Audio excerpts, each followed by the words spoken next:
안녕하세요. 저는 40대 결혼 6년차 여성입니다. 결혼해서 아이를 낳고 행복한 가정을 꾸리는 것이 저희 꿈이었는데요.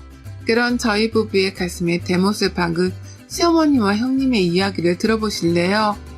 남편과 저는 대학교 때 만나 8년 가까이 만났는데요. 서로 사회생활을 시작하고 결혼하고 싶었지만 그때 당시 결혼하지 않았던 아주버님이 있어서 시어머니께서는 저희 결혼을 반대하셨어요. 아무리 그래도 형이 먼저 결혼하고 그 뒤에 아우가 해서 사람들 보이기도 좋지. 니들이 먼저 결혼하면 형 차면이 뭐가 되겠니? 너희들은 오래 만나기도 했으니까 돈 모은다 생각하면서 형 먼저 가게 길 좀 터줘라. 워낙 큰아들 사랑에 지극하신 시어머니라는 것을 알았기에 저희는 남편의 형이 결혼할 때까지 기다리기로 했습니다.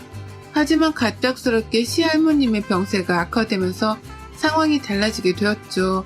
아직도 여전히 만나는 여자도 없는 큰 손주의 결혼을 기다리기보다는 결혼을 약속한 사람이 있는 작은 손주의 결혼이라도 보고 싶다는 할머님의 요청에 시어머님은 어쩔 수 없이 저희를 먼저 결혼시킬 수밖에 없었죠.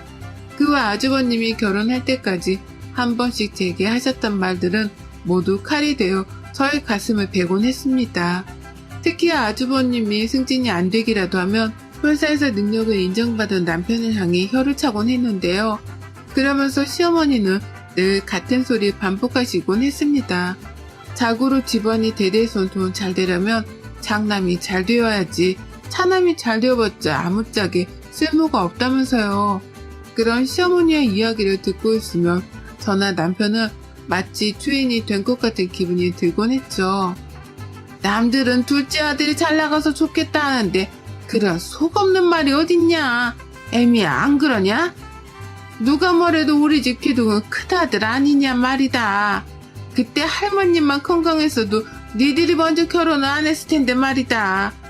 그러면 지금까지 혼자 저러고 있진 않았을 거란 말이지. 시아버지께서는 시어머니가 이렇게 큰아들 사랑이 대단한 건 역시 돌아가신 시할머니의 영향이 있다고 했습니다. 첫째 아들이었던 시아버지께서는 시할머니의 사랑을 정말 듬뿍 받고 살았다고 하셨습니다. 그리고 시부모님 결혼했을 때 역시 시할머니께서는 다른 자식들과 다르게 더욱 시부모님을 챙기고 아껴주셨다고 했습니다. 그러다 보니 시어머니께서는 큰아들과 결혼해서 그 시절에 당연하게 경험할 수 있는 시집살이조차 하지 않았다고 했어요. 아니 오히려 시어머니께서는 친정에서도 받지 못한 귀한 대접을 받게 되었던 거죠. 그래서인지 시아버지께서는 시어머니가 시할머니보다 더욱 무섭게 가족들을 혼내곤 했다고 했습니다. 그렇게 시집을 와서 처음으로 목소리에 힘을 줄 수 있었던 시어머니께서는 무조건 집안의 기둥은 큰 아들이라는 고정관념에 사로잡히게 된 것이었죠. 시어머니의 논리는 참으로 기가 막히곤 했죠. 시어머니께서는 아주버님의 결혼이 늦어지는 것도 저희 부부가 먼저 결혼을 했기 때문이라고 여겼으니까요. 그렇게 저희가 결혼하고 6년이 다 돼서야 아주버님께서도 정말 늦은 나이에 결혼하게 되었습니다. 그래서 저는 정말 진심으로 축하를 해드렸습니다. 왜냐하면 시어머니의 이유 없는 저희 부부에 대한 원망이 사라질 수 있는 거라 생각했기 때문이었어요. 그리고 정말 아주버님의 결혼과 동시에 저희 부부에 대한 원망이 사라졌습니다. 아주버님께서 신혼여행을 다녀온 뒤 처음으로 모든 가족이 함께 식사 자리가 마련되었습니다. 새로운 식구를 맞아 저와 어머니께서는 열심히 음식을 마련했지요. 새아가 음식이 괜찮니? 너는 먹는 것도 어쩜 이렇게 곱니? 누가 봐도 큰아들과 결혼한 여자 같구나. 나도 옛날에 결혼했을 때 어딜 가나 큰아들과 결혼했냐는 소리를 그렇게 많이 들었다. 아가야, 너도 나처럼 복이 얼굴에 가득한 걸 보아하니 우리 큰아들이 앞으로 승승장구하겠구나. 저도 어렸을 때 매일 큰아들한테 시집갈 것 같다는 이야기를 친척 어른들께 많이 들었는데 정말 그렇게 됐잖아요, 어머니. 동서가 왜 이렇게 빨리 결혼했나 했더니 어머님이 이렇게 좋으시니까 얼른 시집 오고 싶었나 봐요. 시어머니께서는 그 말을 듣자마자 저를 보시고는 뭐가 그렇게 급해서 이렇게 빨리 결혼했는지 모르겠다고 또 말씀하셨습니다. 그러면서 시어머니는 형이 잘 되도록 길을 터줘야 하는데 동생이란 것이 혼자 잘 나가겠다고 바리케이트를 쳤다고 하셨어요. 그 말 끝에 저는 할머니께서 원해서 한 결혼이지 저희도 그때 막 하고 싶어서 한 것은 아니었어요, 어머니. 라고 반박했습니다. 그 말이 끝나자마자 시어머니께서는 저를 힐끔 쳐다보시더니 주방에서 음식이나 가져오라고 하시더군요. 왜 우리 와이프한테 그래요, 어머니는? 진짜 일찍 시집와서 집안일 다 도와주고 그 덕에 어머니가 좀 편해지셨어요. 여보, 이제 큰아들 그렇게 소원대로 장가 보냈으니까 우리는 손 좀 놔. 형수님이 며느리 역할 하실 거죠? 시어머니께서는 남편의 말에 큰 소리를 치기 시작했습니다. 어디 감히 형수님한테 그렇게 버르장머리 없이 구느냐고요. 저는 정말 그 자리에서 박차고 일어나고 싶었습니다. 결국 듣고 계시던 시아버지께서 그만들 하라고 하시자 시어머니께서는 그제야 아무런 말씀을 하지 않으셨습니다. 그 후에도 시어머니와 형님은 어느새 사이가 좋아져서 자주 만나고 쇼핑도 다니고 하셨습니다. 평소 시어머니는 제가 모시고 나가려고만 해도 아서라 큰 며느리도 아닌데 네가 왜 나서냐? 라고 하시곤 했는데요. 결국 정말 시어머니께서 원하시던 큰 며느리를 얻었으니 무척이나 행복하겠지 싶었습니다.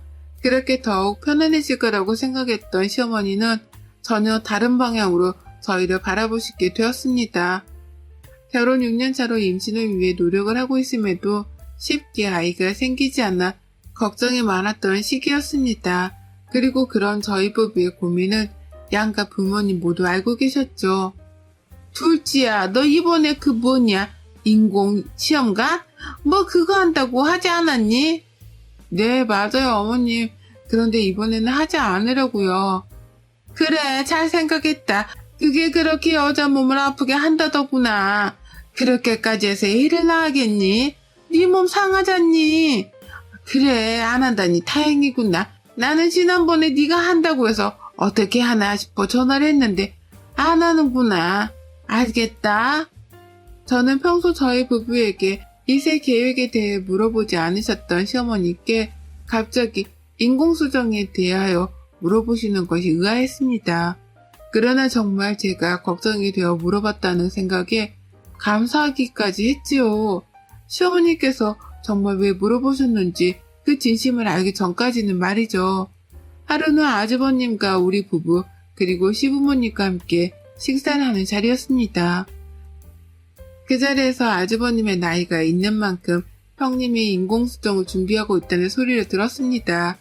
그 소리를 듣자마자 저는 형님한테 이야기를 했죠.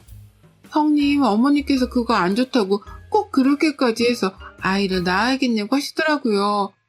저도 사실 6년째인데 아이가 안 생겨서 고민하고 있다가 어머님께서 제 몸 생각하라고 말씀을 해주시더라고요. 형님도 아직 젊으신데 바로 인공수정 준비하지 말고 좀 더 기다려보면 어떠세요? 동서랑 내가 같아? 나는 큰아들 며느리잖아. 어머니께서 나한테 아이 잘생기게 해주는 한약이며 음식이며 인공수정 병원까지 직접 알아보고 알려주셨어. 돈도 보내시고. 동서는 결혼 6년 차인데 아직도 어머님은 잘 몰라? 나보다 나이도 많은데 말이야. 형님의 말에 어이가 없더군요. 분명 시어머니께서는 제게 몸 생각해서라도 인공수정은 하지 말라고 했는데 형님한테는 아이 낳으라고 먼저 알아보기까지 했다니 기가 막히더군요.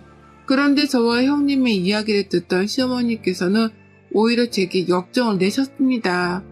시어머니께서는 네가 큰애랑 같냐고 하시면서 집안에 큰아들이 자식을 낳아야지 둘째가 낳으면 뭐하냐고요.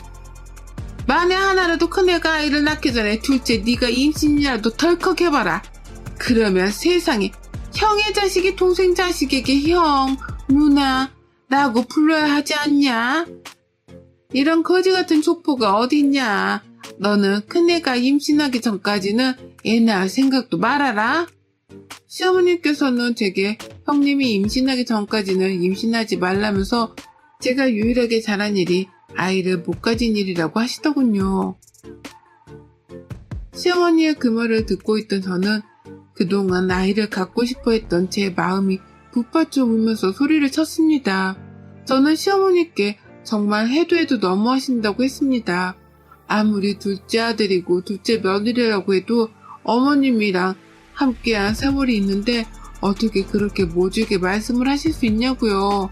어떻게 아이를 낳지 말라고 할 수 있냐고요. 그렇게 소리를 쳤습니다. 그러자 시어머니께서 제게 네가 드디어 본색을 드러내는구나. 내가 너 언제 본색 보이나 했다. 내가 언제 낳지 말라서 안 낳았어? 네가 못 낳았잖아. 얘도 못 낳는 주제를 혼자 자격지심 느낄까봐 그것도 잘한 일이라고 칭찬했더니 어디 누구 앞에서 지금 이렇게 생난리를 치는 거야?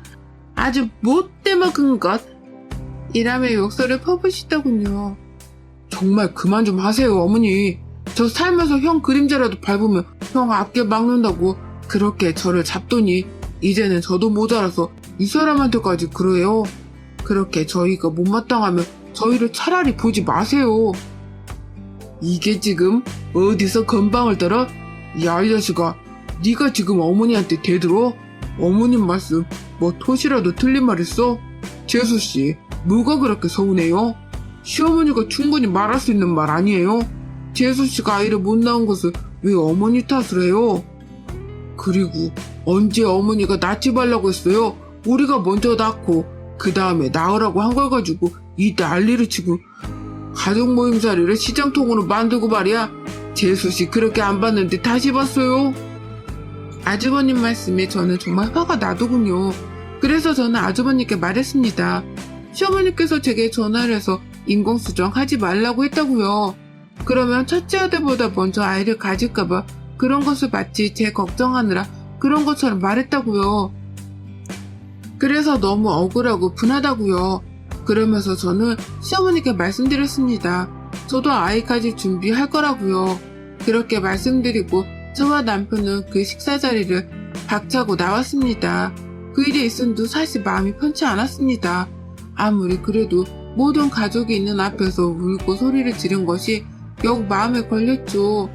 더군다나 남편도 시어머니와 아주버님과 다투기도 했고요. 그래서 남편과 상의한 뒤에 시댁에 가기로 결정을 했습니다. 그리고 저는 시어머니께 전화를 걸었습니다. 저는 이번 주 주말에 시댁에 남편과 함께 가겠다고 하니 시어머니께서는 올 필요가 없다고 하시더군요. 그날 그렇게 생난리를 찍고 지영이 얼마나 무서운지 어미가 얼마나 무서운지도 모르는 자식 꼴도 보기 싫다고 하셨습니다. 그리고는 제게 시어머니께서는 네가 그렇게 대드는 모습을 형님이 봤으니 큰애가 나를 얼마나 무시하고 불쌍하게 여기겠냐고 네가 한번 말해보라고 소리를 질렀습니다. 그리고 시어머니께서는 저와 남편을 향해 효도를 살아생전 단 한 번이라도 하면 소원이 없겠다고 했습니다. 시어머니의 말 끝에 아직은 찾아뵐 때가 아니라고 판단한 저는 일단 알겠다고 했습니다. 그러자 시어머니께서는 네가 지금 이야기를 해봐라. 너 애를 낳을 거냐? 기어이 우리 집안 족보를 쓰레기로 만들 거냐? 내가 애를 낳지 말라고 했냐? 네 형님이 먼저 갖고 그 다음에 낳으란 말이 그렇게 섭섭했냐? 라고 물으시더군요. 결국 시어머니께서는 제 입에서 형님이 아이를 낳기 전에 임신하지 않겠다는 말이 듣고 싶었던 것이었습니다. 그렇지만 저는 저희 아이를 포기할 수 없었습니다. 그래서 저는 하늘이 선물로 준다면 저는 감사히 키워볼 거라고 했죠. 그러자 시어머니께서는 제게 끝까지 네가 잘났구나 알겠다 라고 하시고 끊으셨습니다. 그 얼마 지나지 않아 다행히도 형님의 임신 소식이 들려왔습니다. 사실 저희 부부도 모든 식구들이 원하는 방향대로 형님이 빨리 임신하길 대신 바라기도 했습니다. 왜냐하면 저희 부부가 먼저 임신하게 되면 저희 아이에게도 저희가 듣던 원망이 쏟아질 것 같았기 때문이었죠. 그랬던 차에 형님의 임신 소식이 들리니 묘감 반갑지 않을 수가 없었습니다. 그리고 얼마 후 저희에게도 그렇게나 바라던 아이가 선물처럼 와주었습니다. 저희 부부는 시부모님이 무척이나 좋아하실 거라고 생각하고 찾아갔습니다. 그러나 시어머니께서는 모두 같은 손주가 아니었습니다. 임신이라니? 세상. 그러면 첫째랑 얼마나 차이가 나냐? 가만 보자 같은 애야 태어나는 거냐? 너희는 생각이 있니? 아니 어떻게 벌써 그렇게 임신을 해? 니들은 핌도 안 하니? 어머니 무슨 말씀이세요? 저희 분명 임신 준비한다고 말씀드렸잖아요. 그런데 지금 핌이라뇨.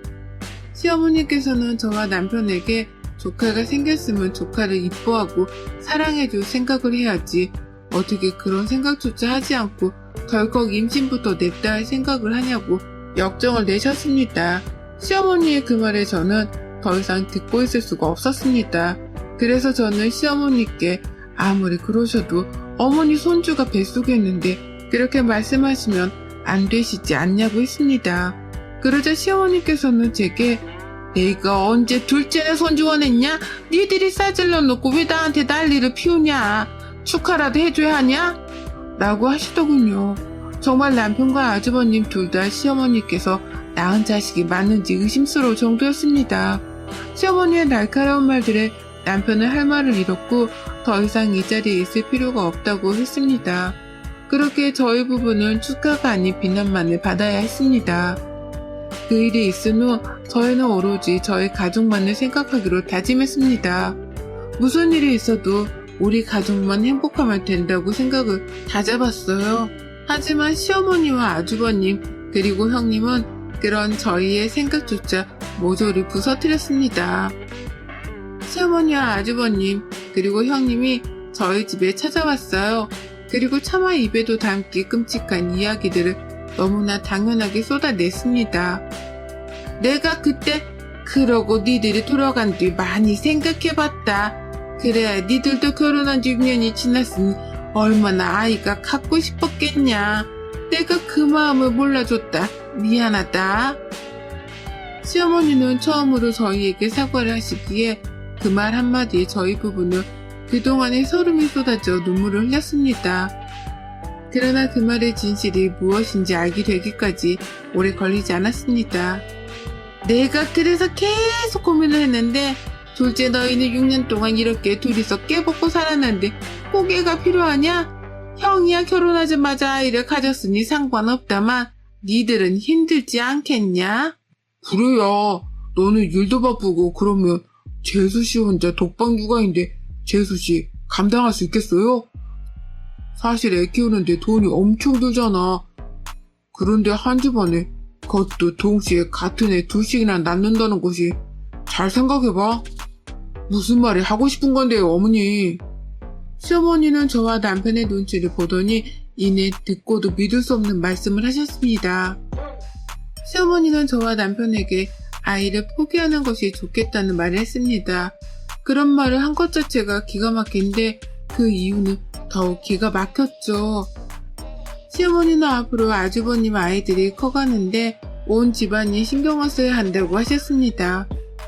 그러면서 그러자니 저희 아이에게 돌아갈 돈대까지 모두 아주버님네 아이에게 쏟아진다면 더욱 좋지 않겠냐는 것이었어요. 그러면서 제게 시어머니는 둘째야, 둘째 좋다는 것이 이런 거다. 무자식이 상팔자란 소리 들어봤지? 너는 진짜 시집 차렸다. 어느 시애미가 애를 낳지 말라고 하겠니? 너희 둘이 놀러 다니고 여행 다니고 하면서 니들끼리 살아라. 그리고 매달 조금씩 조카 키우는데 보태면 얼마나 좋겠니? 그러면 우리 집안에 판사, 검사 다 나오지 않겠냐? 네 형님이 워낙 똑똑하고 형은 말할 것도 없잖냐. 니들이 조카한테 지원을 팍팍 해줘라. 라는데 그 말을 들은 우리 아가가 듣고 있다고 생각이 들으니 손이 떨렸습니다. 어머니, 해도 너무하시네요. 어떻게 그렇게 말씀을 하세요? 애를 포기하라뇨. 어떻게 온 아이인데 저희가 얼마나 바란 아이인데 포기를 하고 조카한테 지원을 하라고 하세요? 그것도 아직 태어나지 않은 아이인데. 동서, 아직 태어나지 않은 아이라니? 뱃속에 있는 우리 아가가 다 듣겠다. 말이 너무 심하네. 요즘 같은 세상에 집안에 아이가 많아봤자 서로 힘들어. 그럴 바에야 한쪽으로 쫙 밀어주는 게 좋지. 어머님이랑 나랑 아주버님이 다 깊이 고민하고 결정한 건데 왜 이렇게 난리야? 그러면 형수가 이를 포기하세요. 남편의 이 한마디에 시어머니께서는 남편의 뺨을 때렸습니다. 시어머니는 어디 감히 귀한 손주를 포기하라고 하냐고 욕설을 퍼부었죠. 저와 남편은 더 이상 참을 수가 없었습니다. 남편은 시어머니와 아주버님께 다시는 만나지 않겠다고 했습니다. 그동안 남편이 시댁에 도움을 주었던 모든 금전적 부분들을 끊겠다고까지 했습니다. 그러자 시어머니께서 남편에게 그깟 돈 좀 준다고 유세 떤다고 하더군요. 그 말에 저 역시 가만히 있을 수 없었습니다. 그리고 시어머니께 말했어요. 저는 이제 더 이상 어머님 며느리 아니라고요. 저는 이제 남편의 부인으로 아이 엄마로만 살겠다고요. 어머님의 며느리를 그만하겠다고 했습니다. 제 말에 시어머니는 집에 있는 물건을 던지려고 하셨고 남편이 막아섰습니다. 그리고 시아버지께 전화를 드렸죠. 모든 사실을 알게 된 시아버지께서는 아주버님에게 정신 빠진 녀석이라고 하시고는 저와 남편에게 너희들끼리 행복하게 살라고 하셨습니다. 시아버지께서는 그동안 너무 고생했다며 막아주지 못해 미안하다고 하셨어요. 그러면서 이제부터는 그 누구도 우리 부부에게 연락하지 못하게 하겠다고 하셨습니다. 다시는 우리를 괴롭히지 말라며 한 번이라도 연락한 날에는 큰아들도 다시는 보지 않겠다고 하셨죠. 시아버지의 단호함에 그날 시어머니와 아주버님네는 더 이상 저희 부부에게 뭐라고 하지 못했습니다. 나중에 저희를 찾아오신 시아버지께서는 눈물을 흘리셨습니다. 내가 너희 시어머니를 이렇게 만든 것인지도 모르겠다.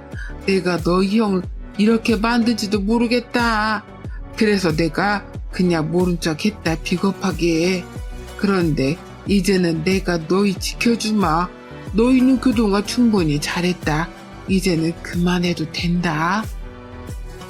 시아버지의 말씀에 저희는 정말 많이 울었습니다. 그래서 그 후 시어머니와 아주버님과는 연락을 끊었습니다. 가끔씩 시아버지를 만나 함께 시간을 보내곤 합니다. 그리고 저희 부부의 사랑스러운 아기와 함께 행복한 하루를 보낼 수 있어 그저 감사합니다. 여러분의 생각은 댓글로 남겨주세요. 오늘도 시청해주셔서 정말 감사합니다.